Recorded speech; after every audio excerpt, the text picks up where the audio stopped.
Trade, travel, and history have defined U.S.-Mexico relations for decades. $1 million are traded every minute between the two neighbors, touching the lives of more American citizens, more than ties with any other country. Not to mention that mutual investment between the U.S. and Mexico surpasses $100 billion, and there are more than 1 million legal border crossings between the two each day. As a campaign ploy, President Trump focused on what he called a caravan invasion, complete with threats to deploy 15,000 troops and finally build the whole length of that border wall. Now that there's divided government in the United States, I got Mexico's take in an exclusive interview with the Foreign Minister, Luis Videgaray. Foreign Minister Videgaray, welcome to the program. Thank you for having me, Christian. Can I start by asking you, President Trump, we understand now, is going to be issuing the restrictions on asylum as he promised before the midterms, reducing the numbers who can come into the United States and restricting where those asylum requests can be processed. Firstly, what do you expect to happen and how will that affect Mexico and particularly with the caravan coming up right now? Well, our position on immigration has always been very clear, very consistent. We think that the most important policy element should be treating migrants as human beings, that regardless of their legal condition, they have human rights and a dignity that has to be taken care of.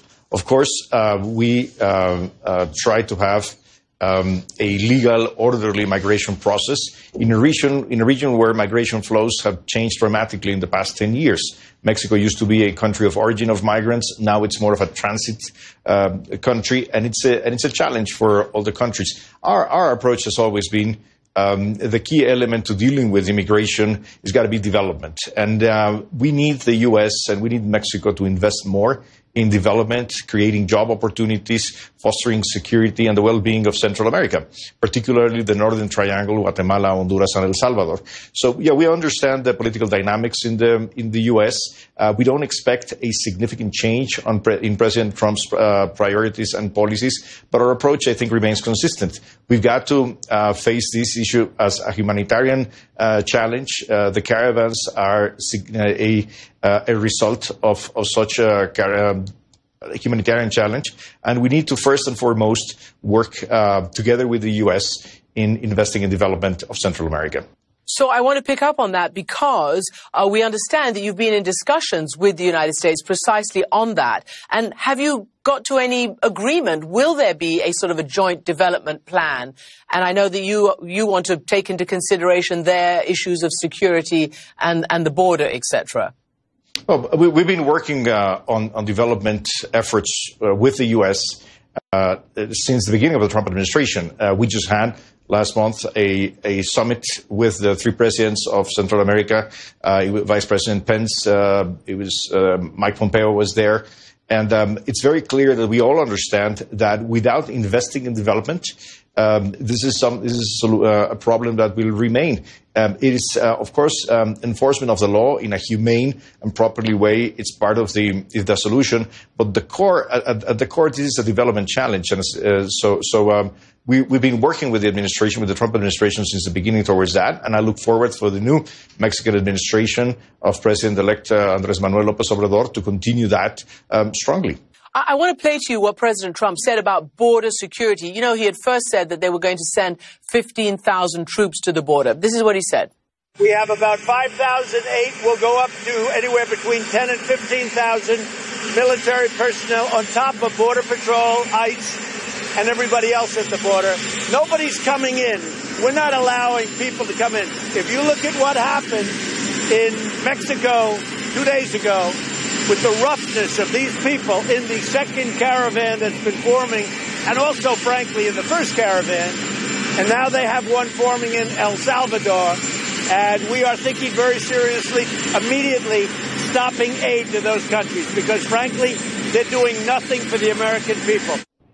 So that was in the run-up to the midterms, Mr. Foreign Minister, and there's a lot to unpack. But first of all, the concept of having, thousands and thousands of troops on the border there between you and the United States, and what he said was potentially cutting off aid to those Central American countries where these migrants, these refugees are coming from. What is Mexico's reaction to that? Well, this is a humanitarian crisis, quite frankly, and we have to address it as such. Enforcement of immigration laws and borders, it's only a very partial and limited solution. And we need to invest a lot more in development. We've had our issues with the caravan, and our country, Mexico, is a country that is very open to immigration. We have a strong historical tradition, and we've told the people in the caravan that they're welcome to stay in Mexico, but they need to go through the legal process. Some of them have, a couple of thousand of them are going through a refugee program, which, by the way, is done jointly with the UN. But others have decided to enter into our country not through the proper procedure. They have not registered, and we continue to tell them that they should come to us, that they're welcome here, that they're welcome to stay, but they cannot be breaking the law.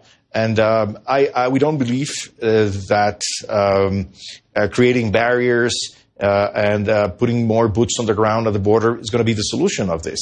The solution, again, this is a humanitarian crisis. We've got to have stronger development policies for Central America, and of course, an asylum and refugee process that works better. And this is something that we want to do with the international community, led by the UN, but also working closely in cooperation with the US. So let us move to NAFTA now. I mean, it's something that you were very, very involved in renegotiating this. Where does the Mexican government stand on this? I mean, we know that you know, the United States, I believe, is the biggest buyer of Mexico's exports, and there's a huge amount that comes the other way. It's really an intertwined economy now. Are you satisfied? Is Mexico satisfied with the renegotiation and the renaming of this NAFTA? Yes, we are, Christian. We think it's a very good deal. It might not be perfect. As always, when you have a successful negotiation, there's got to be some concessions from the three parties involved. But this is definitely a win-win-win for Mexico, the U.S., and Canada. And we're looking forward for it to be signed on November 30, as it has been scheduled.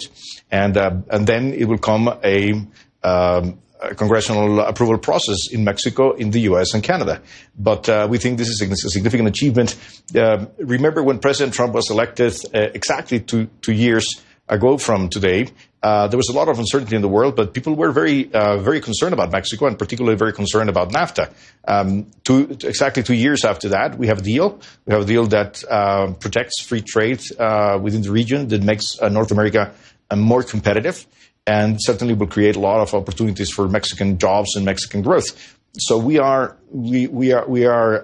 certainly happy with the outcome, and understand, though, however, that the process is not final. It still has to go through congressional approval, particularly in Mexico. It's the Senate that will have the last word. So what do you make now of the sort of redistribution of power in the United States between the House and the Senate? I know you can't comment on the vote of the people. However, what does it mean for your bilateral relations and what might have to go through? And as you mentioned, you know, congressional approval of the new NAFTA deal and other such issues. Well, I think that obviously there are some important changes after yesterday's election or Tuesday's election, but the overall landscape, political landscape in the U.S. remains pretty much the same. You have a very polarized nation with a divided government, and it's unlikely that significant legislative changes will happen. So therefore, I think the challenges in the bilateral relationship will remain. As of the approval of the USMCA, the renegotiated NAFTA, the administration, and we worked very closely with them, always knew that it had a successful congressional approval of the new treaty would need bipartisan support. And I think that that has always been the scenario that was foreseen. And a lot of the provisions in the new agreement are designed towards that. So I think it's going to be still a significant challenge, as always. This is a major piece of trade, international trade architecture, And we expect the debate, not only in the U.S. Congress, but also in the Mexican Congress, to be intense. But we think that there are very appealing pieces of the agreement for both sides of the aisle. And just one last question on this issue. President Trump has portrayed all his trade negotiations, whether it's this one, whether it's what he's doing with a sort of a trade war against China, as a major victory for the United States. He also claimed that about the Canadian piece of this renegotiated deal. Is that how you see it, a major victory for the United States? Did Mexico give up a lot in order to have a new NAFTA deal, USMCA? You know, Christian, the beauty about trade, international trade, is that it is not a zero-sum game. This is a trade deal where the three parties win. Growth, jobs will be created. We will be more competitive as a region. So we think this is a big win, yes, for the U.S., but also for Mexico and certainly for Canada. So this is a good opportunity, and we look forward to seize the opportunity created by the new treaty. And how do you foresee relations between the United States and Mexico, and frankly, with Central America and the rest of Latin America going ahead? I know that the new president-elect has pledged to work with President Trump. They've exchanged messages. They pledged to work together. But it's a different direction from the government that you're under right now. And the wider Latin American picture looks different. There are more populists coming up. I mean, most notably recently with the new election in Brazil. How do you see all of this playing out in terms of U.S. relations with your part of the world? Mexico is a very strong democracy, and our elections have consequences, and it's to be expected some changes in policy, including foreign policy. I'm not a spokesperson for the new administration, but I can tell you a couple of things. First, I'm personally encouraged by the good relationship that has started to establish between President Trump and President-elect López Obrador. For Mexico, it's very good to have a good relationship with the U.S. government, and I think that's very encouraging. And second, I believe that my successor, Marcelo Ebrard, he's a professional. He's a very smart, experienced public officer, and Mexican diplomacy will be in good hands. I cannot, as I say, I'm not a spokesperson for the next administration, but I think that Mexico will continue to be a very active, well-respected country in the international community. I want to ask you, though, because there's a lot of focus now on Latin America with some of these new elections, and people have written, some experts have written about democracy enduring despite the bumps in the road. I mean, they do look at Brazil, and they look to Venezuela, and they look around and they see, you know, populist movements and illiberal so-called democracy, and wonder which way is the continent going. Where do you bet on the continent going? Well, I think that for most parts of it, Latin America's democracy is healthy. And I have great respect for Brazilian institutions and the strength of its democracy. They have elected a new president with new ideas. But I have a lot of confidence in the strength of their institutions. I think my position is well known about my concern about Venezuela, where I have been very vocal over the past couple of years about a significant disruption of Venezuela's democracy. And we've acted through the Organization of American States, through the Lima Group, making very clear that there's a problem in Venezuela, and that the democratic institutions of Venezuela have been pretty much demolished by the regime. But we've always also claimed that the solution for such a problem needs to come from Venezuela itself.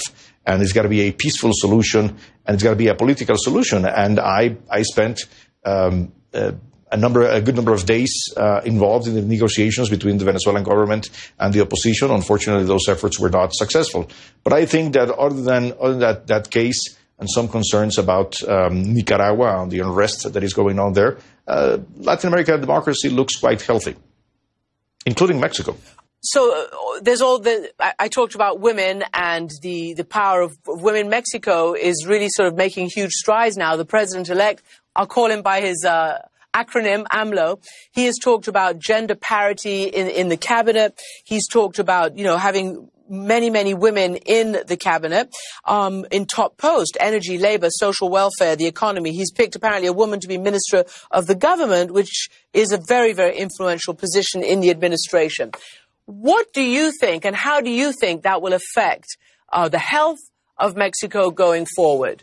Well, I think Mexico is at the forefront of gender parity in politics, particularly if you look at the Mexican Congress, both the Senate and the lower house, after a constitutional reform promoted by President Enrique Peña Nieto. You have basically half and half. And this is something that is changing significantly the access and the influence of women, and we're very excited about it.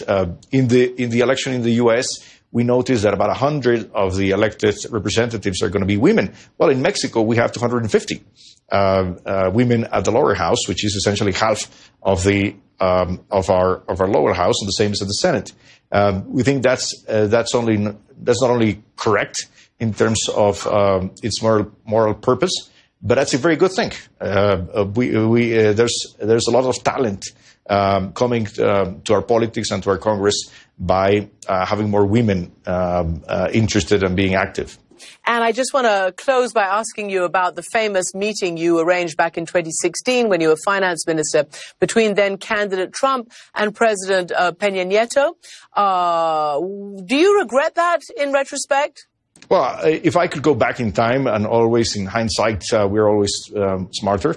But I would say that it was fundamentally a good idea, but it was poorly executed. And I would love to do some things differently.